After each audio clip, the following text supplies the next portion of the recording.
ఈ రోజు అయితే ఒకేసారి 30 గుడ్లు అయితే కొనుక్కొని అయితే రోడ్డు మీద అయితే వెళ్తుంటే ప్రతి ఒక్కడైతే మాకేలా చూస్తున్నాడు. సో మ్యాటర్ అంటే మేమైతే కాలేజ్ నుంచి ఈవినింగ్ వస్తూ ఒక 30 గుడ్లు అయితే కొనుక్కున్నాము. 30 గుడ్లు ఎందుకు స్వామి అనుకుంటే మేమైతే ఇంకా ప్రతిరోజు వెళ్ళాలంటే షాప్కి కష్టమైపోతుంది. సో అందుకని ఈ రోజు కావాల్సిన ఇంగ్రీడియంట్స్ మొత్తం అయితే కొనుక్కోబోతున్నాము. ఇంకా అలా కిరాణా షాప్ దగ్గరికి వెళ్ళేసి దానికి కావాల్సిన సరుకులు సామాన్ అయితే కొనుక్కొని అయితే నా చేతిలో సరుకులు అలాగే వాడి చేతిలో అయితే పుచ్చకాయ అయితే ఉందన్నమాట. ఆకాశ్ గారి చేతిలో మా బావగాడు వచ్చేసి కోడిగుడ్లు అయితే పట్టుకొని రోడ్డు మీద కోడిగుడ్లు అమ్ముకుంటేలాగా అయితే నడుచుకుంటూ వస్తున్నాడు. రూమ్కి వచ్చేసి ఆ పుచ్చకాయని అలా తినుకుంటూ అయితే కొద్దిసేపు అయితే టైం స్పెండ్ చేసామన్నమాట బాల్కనీలో.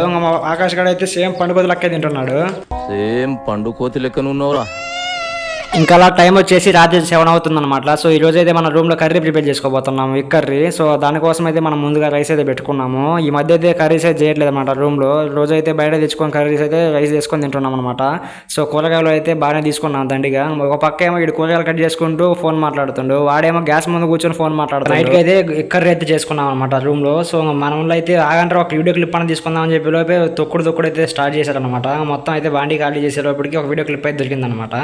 సరే మరి లాస్ట్లో మాత్రం సబ్స్క్రైబ్ చేసుకోవడం మర్చిపోకండి.